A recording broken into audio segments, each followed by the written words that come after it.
Hello all. ಇವತ್ತು ನಾವು ಪೊರೆ ಬಗ್ಗೆ ತಿಳ್ಕೊಳ್ಳೋಣ. ಪೊರೆ ಅದಕ್ಕೆ ನಾವು ಇಂಗ್ಲೀಷಲ್ಲಿ ಕ್ಯಾಟ್ರಾಕ್ಟ್ ಮತ್ತೆ ಮೋತಿಬಿಂದು ಅಂತ ಹೇಳಿ ಕರಿತೀವಿ. Okay. So what is this cataract? ಪೊರೆ ಅಂದರೆ ಏನು? ನಾರ್ಮಲಿ ನ್ಯಾಚುರಲಿ ನಮ್ಮ ಕಣ್ಣಲ್ಲಿ ಒಂದು ಲೆನ್ಸ್ ಇರುತ್ತೆ. ಸೊ ಇಲ್ಲಿ ಒಂದು ಲೆನ್ಸ್ ಇರುತ್ತೆ, ಟ್ರಾನ್ಸ್ಪರೆಂಟ್ ಲೆನ್ಸ್.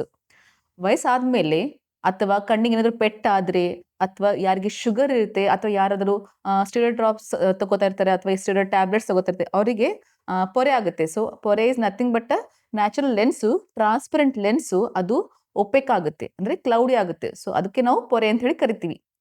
ಸೊ ಇವಾಗ ಪೊರೆ ಯಾರಿಗಾಗುತ್ತೆ? ಕಾಮನ್ ಕಾಸಸ್ ಫಾರ್ ಪೊರೆ ಕ್ಯಾಟ್ರಾಕ್ಟ್. ಸೊ ಕಾಮನ್ ಆಗಿ ಇದು ಒಂದು ವಯಸ್ಸಕ ಆಗ್ಬೋದು, that is called age related cataract. ಇನ್ನೊಂದು ಶುಗರ್ ಇರೋರಿಗೆ ಬೇಗ ಆಗ್ಬೋದು. ಮತ್ತು ಮೂರನೇ ಕಾಸು ಯಾರು ಸ್ಟೀರಾಯ್ಡ್ ಟ್ಯಾಬ್ಲೆಟ್ಸು ಕೈಕಾಲು ನೋವಿಗೆ ಅಥವಾ ಮೊಳಕಾಲು ನೋವಿಗೆ ಸ್ಟೀರಾಯ್ಡ್ ಟ್ಯಾಬ್ಲೆಟ್ಸ್ ತಗೋತಾರೆ ಅವರಿಗೆ ಪೊರೆ ಬೇಗ ಆಗ್ಬೋದು. ಮತ್ತು ಸಣ್ಣ ಮಕ್ಕಳಲ್ಲೂ ಕೂಡ ಪೊರೆ ಆಗ್ಬೋದು, ದಟ್ ಇಸ್ ಕಾಲ್ಡ್ ಕಂಜೆನಿಟಲ್ ಕ್ಯಾಟ್ರಾಕ್ಟ್. ಅಂದರೆ ಸಣ್ಣ ಮಕ್ಕಳಲ್ಲಿ ಕೂಡ ಅದು ಹುಟ್ಟುತ್ತಲೇ ಪೊರೆ ಇರ್ಬೋದು. ಮತ್ತು ಯಾರು ಜಾಸ್ತಿ ಬಿಸಿಲಲ್ಲಿ ಕೆಲಸ ಮಾಡ್ತಾರೆ ಅವ್ರಿಗೆ ಕೂಡ ಪೊರೆ ಜಾಸ್ತಿ ಬೇಗ ಬರ್ಬೋದು. ಸೊ ಇವಾಗ ಕಾಸ್ ಬಗ್ಗೆ ತಿಳ್ಕೊಂಡ್ರಿ. ನೆಕ್ಸ್ಟ್ ಇವಾಗ ಪೊರೆ ಆದರೆ ನಿಮಗೆ ಹೇಗೆ ಕಾಣಿಸುತ್ತೆ?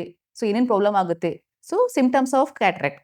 ಸೊ ಇದರಲ್ಲಿ ನಿಮಗೆ ದೃಷ್ಟಿ ಮಂಜು ಕಾಣಿಸೋದು ಒಂದು, ಎರಡನೇದು ನಿಮಗೆ ಲೈಟ್ ಮಿಂಚಾಗಿ ಕಾಣಿಸೋದು, ಮೂರನೇದು ಡಬಲ್ ಡಬಲ್ ಕಾಣಿಸೋದು, ನಾಲ್ಕನೇದು ಕಲರ್ಸ್ ಎಲ್ಲ ಸ್ವಲ್ಪ ಬ್ಲರ್ ಕಾಣೋದು, ಮತ್ತು ನಿಮಗೆ ಬಿಸಿಲಲ್ಲಿ ಮತ್ತೆ ಹೋದಾಗ ಕಣ್ಣು ಬ್ಲರ್ ಆಗೋದು ಅಥವಾ ನೈಟ್ ಡ್ರೈವಿಂಗ್ ಕಷ್ಟ ಆಗೋದು. ಸೊ ಇದೆಲ್ಲ ನಿಮಗೆ ಸಿಂಪ್ಟಮ್ಸ್, ಇದೆಲ್ಲ ನಿಮಗೆ ತೊಂದರೆ, ಇಷ್ಟೆಲ್ಲ ತೊಂದರೆ ಆಗುತ್ತೆ ಪೊರೆ ಇದ್ದವರಿಗೆ.